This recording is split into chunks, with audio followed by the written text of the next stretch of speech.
right, hey, what's going on, homesteaders and farmers? We're back out here at G3. Just wanted to give you guys something a little different from what we've been doing. For those of you that know, we are outside of the city limits. We're out in the county. So we have trash pickup once a week. We are on a septic. And what we are doing is composting. So we got a lot of kitchen scraps, any food, vegetables, a little bit of fish, some shrimp shells, egg shells, stuff like that to keep that from going in the trash or taxing your septic with your garbage disposal. We are just doing some composting, and I've been researching it on YouTube, and there's a lot of different techniques that people are using and implementing, but we are kind of like on a small scale, and we use a lot of it for our tomato plants and dry patches in the lawn where we can't get it to grow, and fertilizes it pretty good. But I'm glad to be back out here letting you know this is going on the third week of September, and we have got a reprieve from those 100-degree days, and my pond levels starting to come back up. We're getting some fresh water in there. Unfortunately, I lost a lot of bass this past summer, and got to start back restocking and tending to that. But here's just a little example of what we're doing. You know, you got a lot of guys that use barrels. I was just thinking about that in terms of the manual labor that you got to go into picking up and moving that and turning that and aerating. So what I came up with was, I don't know what you call them. I guess they are restaurant dish crates. You know, you put the plates and you put the bowls and you put the glasses inside of them, and then they put them inside of a steamer and clean them or whatever. I came up with this idea because you got a few things I'll have to show you on another video, but on the bottom down here they have some, it's kind of like a crate, they have some openings. So what you can do is take equal parts of dried leaves and some grass clippings and then your table scraps from your kitchen, and you layer those in there. So instead of one big giant barrel I have these tiered systems, and I just started out with 3, but I think I can maybe go up to 5 of them, because as you put your material into this compost, the worms will come up from the ground and all the other microorganisms, and they'll start to decompose and break this down. And as long as you got enough heat and moisture, nitrogen from the grass, and you got carbon from the leaves, it'll create the perfect situation for it to naturally compost, like it'll be in the garden or in the fall when the leaves fall down and you kick them over and you got a lot of worm activity on them, and it's a little warm and moist. This is what we got. Anything that you got that you don't want to go back into the landfill or overexert your septic tank or anything like that, you just can collect it in a bucket. You just basically turning this into a bioreactor, and you got a lot of moving parts that are going on in here, things that you cannot even see, microscopic.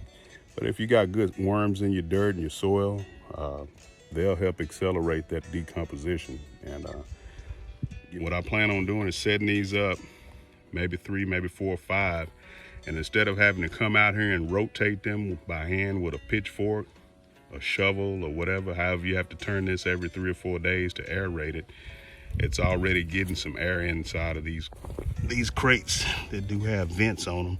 And you can come down through here with a hole saw or a drill or something, and you can put some more holes in there, and that'll bring oxygen into those organisms that need it. But pretty much anything you need to do, you can put it in there.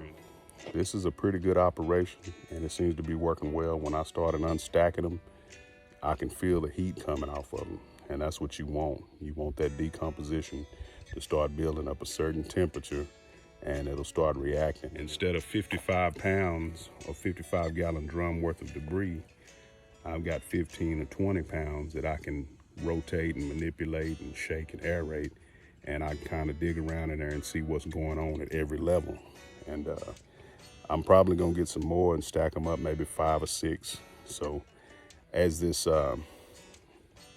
food scraps and moisture is decomposing, it'll start breaking down and going down to the bottom, and then you can just take these crates and take them from one, stack that on the top, and stack the third, fourth, and fifth, and then you can start the process over, and you just kind of rolling it that way.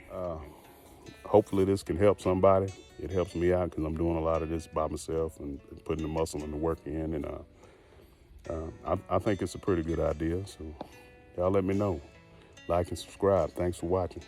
Okay, I went and found some more of these crates. They're actually for coffee mugs.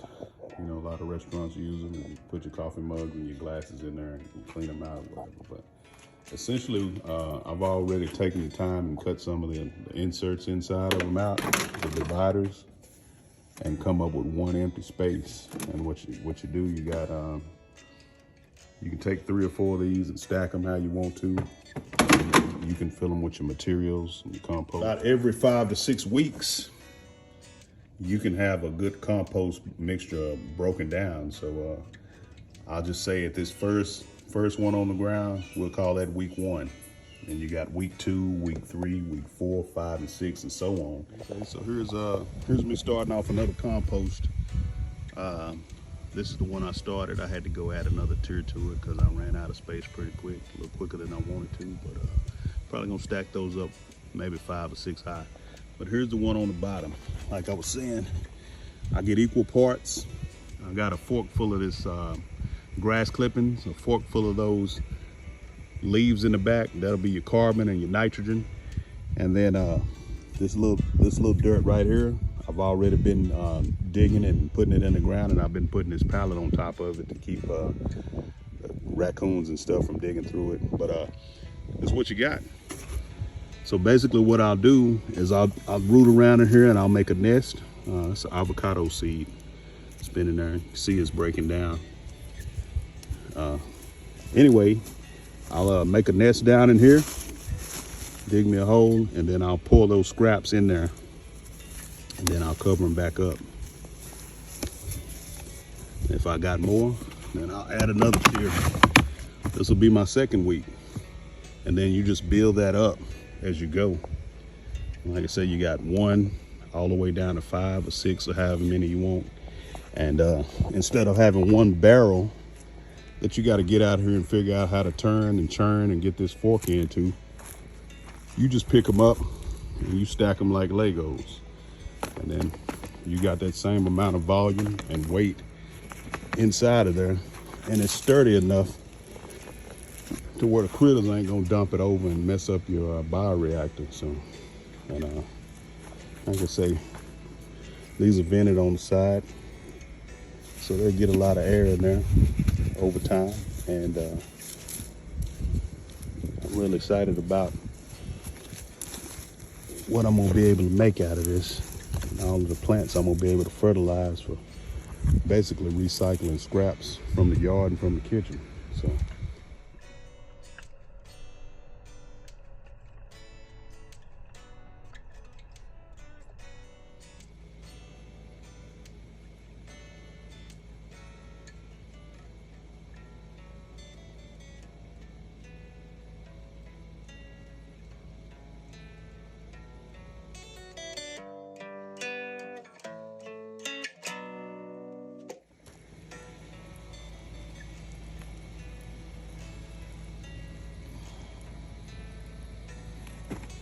I know this might be squeamish to most people, but this is actually what nature does when you don't have any human intervention in it. Now, these soldier fly larvae, they don't like the sun or the light, so right now what they're doing is clamoring, trying to get down to a lower spot, because I've had the lid on this.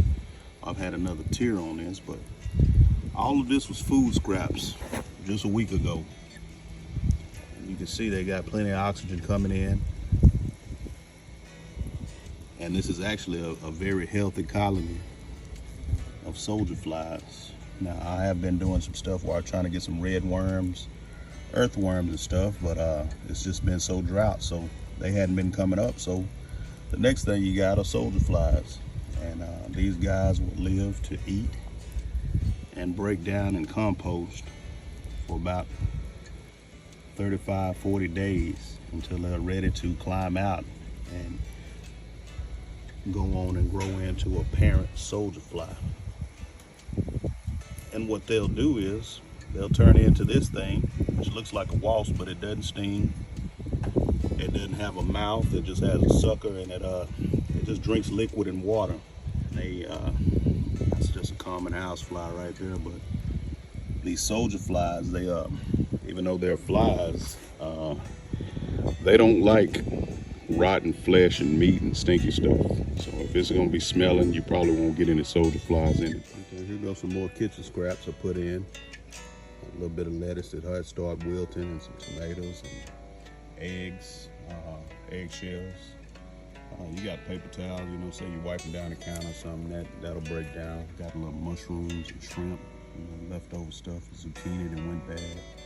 The reason I like this stackable system is because you can see you got heavy decomposition in this. And it's all broke down. You can see the, you know, little worms wiggling around and the larvae and stuff. But that used to be this. Just kitchen scraps. We got a little grass, a little dirt and leaves in there. There's a little moisture in the bucket when you pour it out. But you're trying to transform this into this. That's what you're looking for. And the reason I like them stackable is you can go through all of these tiers, like I said once again, and you can monitor the activity. So if I open this up, I can kind of see the middle of it, what's happening. And if it looks like it's a little drier, then I can start me another compost. And it's nothing for these worms to find their way up through this mesh, and they'll just keep on eating. You can see some that had already started to climb in there where I had a little stuff, but that's what they come to do. And that is nature's garbage disposal. And you get to clean up your kitchen waste, and you get good fertile dirt to start your gardens over again, and you got some good fish bait and chicken feed right there. So I think it's a pretty good idea, and it's working. I'm kind of migrating towards this against earthworms because they're really, really delicate. You gotta have the right temperature, the right ground soil, and all that stuff. And these guys here, they kind of show up, they do what they're gonna do, and they start the life cycle over again. And they'll start breaking this down into this. And you can see, there's a few of them already flying in. It doesn't take them long. And they can smell that. They can smell the juice. They can smell the nectar. What they come and do is investigate it. Then they land under here and they lay eggs. And when those eggs hatch, they'll find their way into this and they'll start this cycle all over again. It's just Mother Nature.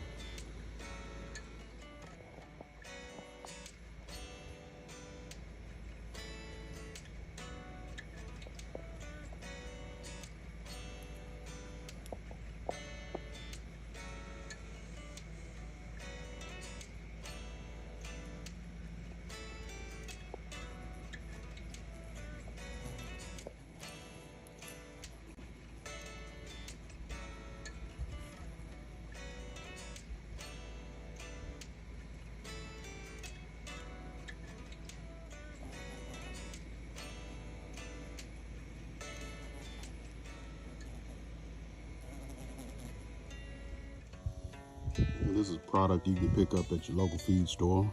It's got mealworm and black soldier flies. It's got a lot of protein in it. Supports a free-range diet. And like I say, you can actually farm and harvest these yourselves if you got the right conditions for them. You know, this bag might be maybe 15, 20 bucks. But like I say, you can supplement your chicken feed, and you can actually grow food for your poultry. Ducks will eat it too. So anything you got pinned and cooped up, they'll wear this out. They'll love this, and you can throw it out for the fish too. It's just like throwing a handful of breadcrumbs or something out to them. But that's pretty much what that is.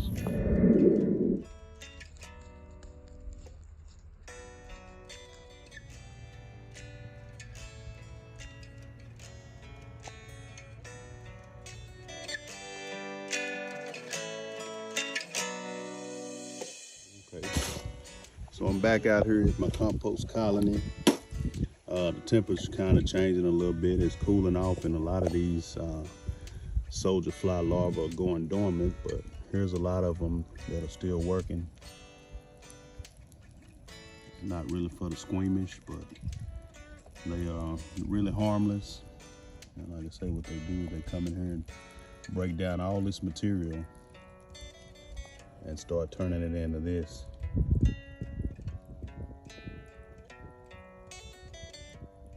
That's just Mother Nature's way of decomposing and breaking down old material. But you can put them out and they are self-sufficient, and they will do this job 24 hours a day.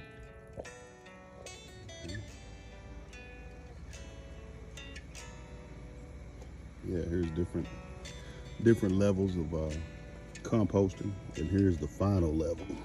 And you see all the microbes and organisms and little maggots, they have crawled out of that, and they've turned into soldier flies, and this is all they leave behind. All those kitchen scraps, lettuce, tomatoes, corn cobs, some shrimp shells, anything edible, egg shells, coffee grinds, coffee filters, a few napkins, and all of that stuff. And that's what it turns into, composting potting soil. It's clean and it's sterile, but you know, still wash your hands because of germs and all, but that's what you end up with, finished product.